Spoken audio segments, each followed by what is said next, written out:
बजे से सत्संग चला, 12 सवा 12 बजे से 4:30 बजे तक, फिर 1 घंटे की खाने पीने की रिसेस, फिर 5:30 बजे शुरू हुआ कि मेरा घुमा दे, कुंभ का मेला बढ़ता जा रहा है, क्या हाल है।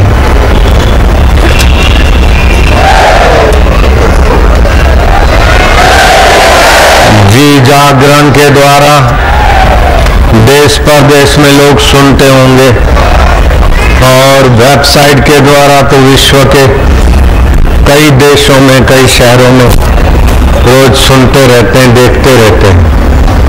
A to Z के द्वारा भी इस सत्संग महायज्ञ का दीदारबाजी हरिराजी करते होंगे।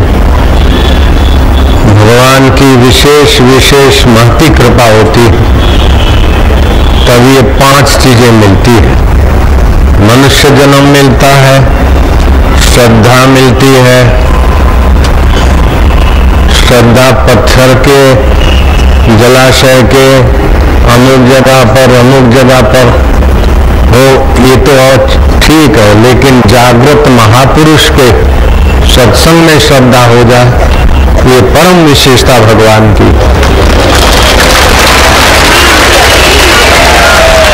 और फिर सुख के साधन में आसक्ति न हो और दुख में भगवान की कृपा समझ के दुख हारी का उस दुख में दीदार हो, समझ लो भगवान ने कृपा करने में आखिरी कर दिया। बैठ जाओ लाला लालिया।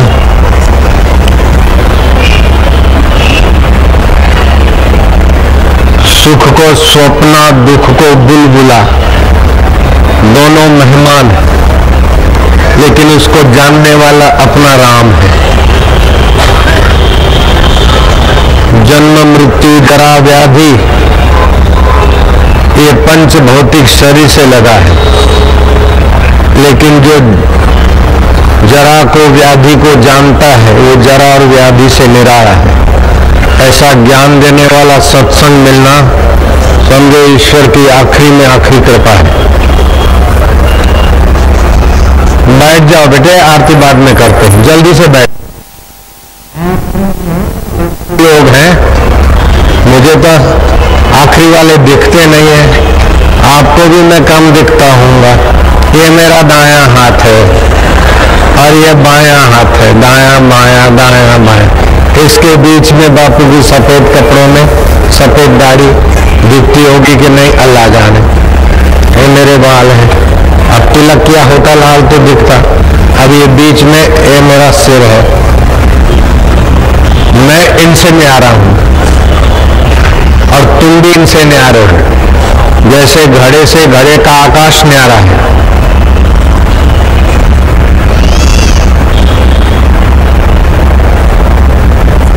ऐसे ही शरीर से शरीरी आत्मा न्यारा है।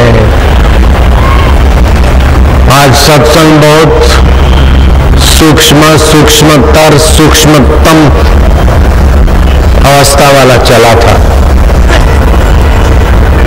इस बार 3 जगह पर गुरु पूनम हो गई। पहली तारीख सुबह को इंदौर में, पहली शाम को अहमदाबाद और दूसरी सुबह को अहमदाबाद, और दूसरी दोपहर को 12 बजे से लेके 4:20 तक यहाँ चली, फिर 5:30 से अब चल रही है। जिन हरि कथा सुनी नहीं काना, हरि किसको बोलते हैं? जो पाप ताप दुख दरिद्रता अज्ञान शोक मोह हर ले और अपना स्वभाव भर ले, उसका नाम है हरि। एक होता है रित, दूसरा होता है सत्य। रित बोलते हैं एक छेड़ा पकड़ो दूसरा छेड़ा पकड़ो हाथ में आए, और सत्य बिना पकड़ के स्वतः सिद्ध है। जैसे हाथ पकड़ा पैर पकड़ा शरीर आया, बाल पकड़े शरीर आ गया। गाड़ी का हैंडल पकड़ा, आ गया, दरवाजे का हैंडल पकड़ा, दरवाजा आ गया, वो सब रित है। लेकिन सत्य वह है जो स्वतः सिद्ध है, उसको पकड़ना नहीं पड़ता, वो अपने आप हर परिस्थिति का बाप है। उसको बोलते आत्मा, और ये आत्मा एक रित में है शरीर में, तो आत्मा बोलते हैं। लेकिन शरीर की उपाधि हटा दो तो परमात्मा है। अपने आप को जानो तो आत्मा परमात्मा मिलेगा, और शरीर को जानो तो संसार मिलेगा, कैल्शियम मिलेगा, शुगर मिलेगी, कोलेस्ट्रॉल मिलेंगे, ये मिलेगा, वो मिलेगा। अपने को जानो तो सत्य चित्त आनंद स्वरूप परमात्मा का दीदार हो, अनुभव होगा। तो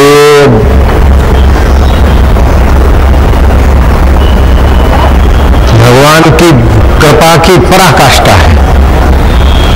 प्रचेता 10 भाई थे। पिताजी राज तिलक करेंगे, हम राज भोग भोग के ये मरने वाले शरीर के द्वारा बूढ़े हो जाएंगे, अंत में जल जाएंगे। तो कोई राज में रहे तो कोई घर में रहे तो कोई किसी, ये तो मर जाएंगे। मरने के पहले अमर परमात्मा की प्राप्ति करने के लिए पिताजी हमें राज देके जा रहे हैं, हम क्यों न पाने को चले जाएं। राजा प्राचीन बहिर, श्रीमद् भागवत का प्रसंग है। प्राचीन बहिर राजा के 10 पुत्र चले गए। एकांत में झरने से पानी ले आते, कंदमूल ले आते, खाते, ध्यान भजन करके भगवान शिव की उपासना करते। जैसे मरुभूमि में वृक्ष होना कठिन है, ऐसे जुआनी में विवेक होना, त्याग होना, सत्य के लिए मिथ्या का आसक्ति छोड़ना बड़ी दुर्लभ है। लेकिन उन 10 भाइयों ने करके दिखाई। विल फाइंड ए वे, जहां चाह वहां राह। आप जैसी चाह बनाते देर सवेर वैसी राह जीवन में आएगी।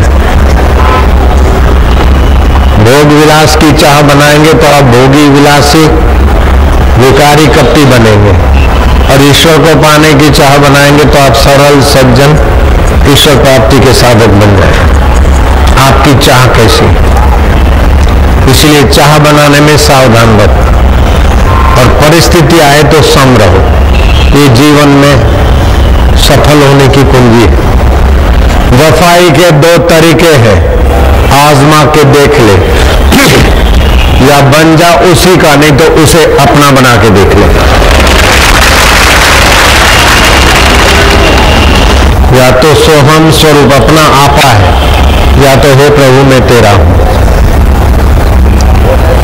प्रचेताओं ने शिव जी की उपासना की। सप्ताह की कतारें